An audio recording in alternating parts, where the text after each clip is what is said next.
It's now springtime, 1916, and away from the battlefields of Europe, people look to the skies to see the sun shining brightly above. And this week, if you were in England, you also saw something else. For this week, the skies were alive with German Zeppelins.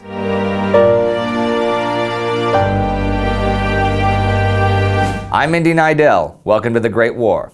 Last week, the French and the Germans kept duking it out at the western edge of the Verdun battleground. A Russian offensive was halted by spring thaws in the northeast, but not before the Russians took tens of thousands of casualties for pretty much no territory.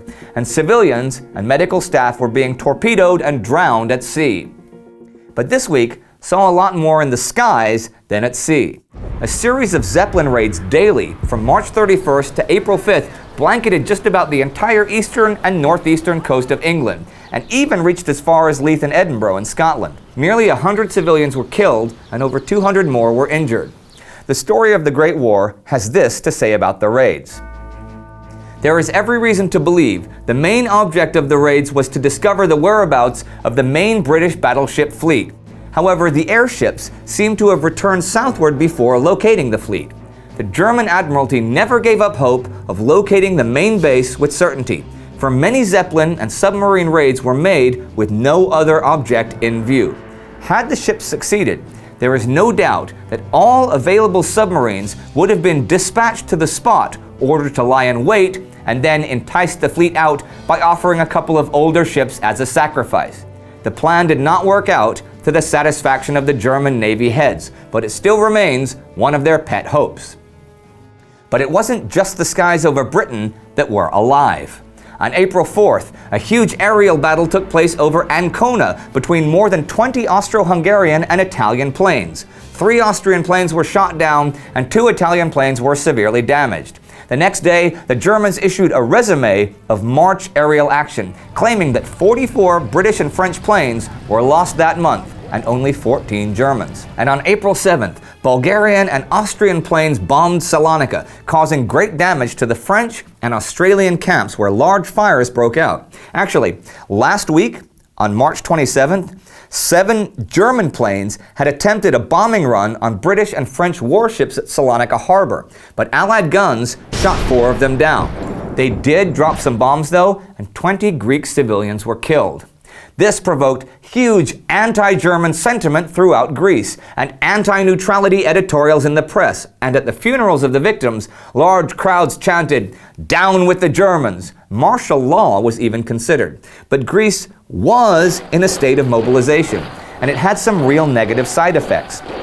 Former Prime Minister Eleutherios Venizelos had this to say: "By keeping this country in a state of chronic peaceful war, through purposeless mobilization, the present government has brought Greece to the verge of economic, material, and moral bankruptcy."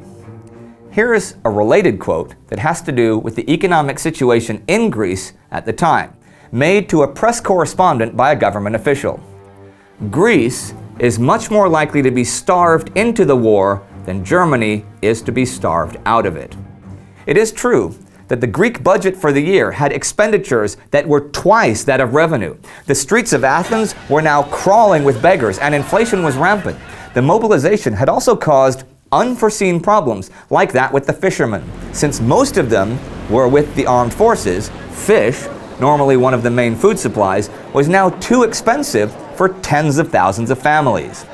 Meanwhile, far to the east, it was soldiers that were going hungry. Specifically, the British and Indian troops under Charles Townshend, who had been under siege at Kut since December.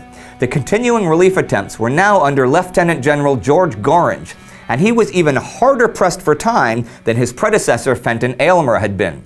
The besieged could not hold out much longer, and the rains had begun flooding the Tigris River. On April 5th, Gorringe made a frontal assault on the east bank of the river with the newly arrived 13th Division. First, they broke through the trenches at el-Hana, and then the Ottoman lines at Falahiye. This was closer to Kut than they'd made it in the last 4 months, but the enemy had a surprise. See, the Ottomans had not really resisted at el-Hana and had fallen back, willing to give up some territory in order for Gorringe's carefully planned attack on el-Hana to not really take place.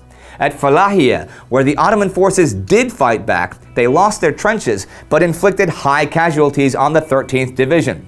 So on April 7th, Goring sent the 7th Indian Division forward to take Saniat, the next line of defense, but this was a slaughter.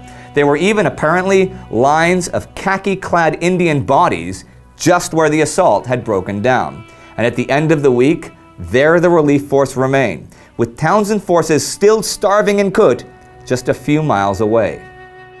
And starving civilians in Greece or bombing victims were not the only civilians dying this week. There were also 2 notable executions. In Beirut, there was a Mennonite Christian named Yusuf al-Hani who had sought out French help for an independent Lebanon before the war. He got together a bunch of people to discuss the idea of inviting the French to come now as protector.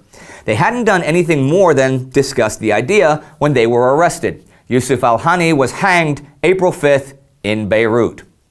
At dawn, April 1st, in German-occupied Belgium, a Belgian woman, Gabrielle Petit, was executed. She was one of the distributors of the underground newspaper Libre Belgique. At her trial, she confessed to smuggling prospective Belgian army recruits across the lines to the Belgian army. And let's look a few dozen kilometers south from Belgium to Verdun, where the battle has raged for 6 bloody weeks. This week, on April 1st, the Kaiser declared, the decision of the War of 1870 took place in Paris. This war will end in Verdun. But you know, there's something we see now at Verdun that's new.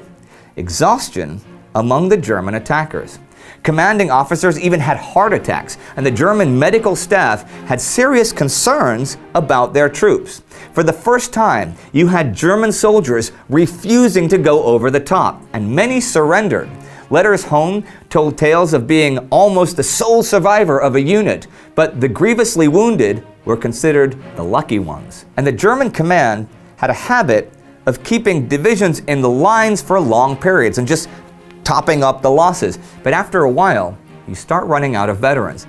And now you see 18-year-olds fresh from the parade grounds fighting, and they were just not going to be up to the demands of a battle like Verdun. Still, there were 2 important German gains at the western edge of the salient where the battle was fiercest. On the 5th, Ulcourt fell, and Betancourt the 8th. And the Russians were still making gains in Anatolia.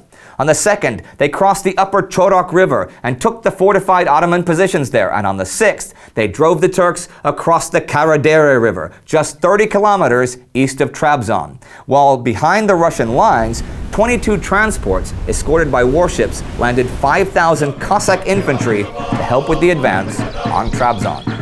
And that brings us to the end of another week of war. Bombing raids on England, Scotland, and Salonika. A dogfight in the Italian skies, British despair in Mesopotamia, hunger in Greece, a Russian advance on the Black Sea coast, German gains at Verdun, and civilian executions. Dogfights in the skies. Ah, the war in the air. You know how it was, right?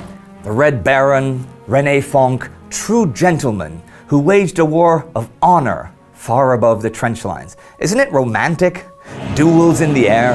Isn't it romantic that one man in a machine could kill 60, 70, even 80 other men just like that? Isn't it romantic that silent, graceful airships could glide smoothly across the skies and rain fire and death upon civilian populations and strike terror into their hearts? And even if you were neutral, you were still at risk. No, it is not romantic, and it never was. That's a myth, a lie. And the reality was anything but romantic. It was murder.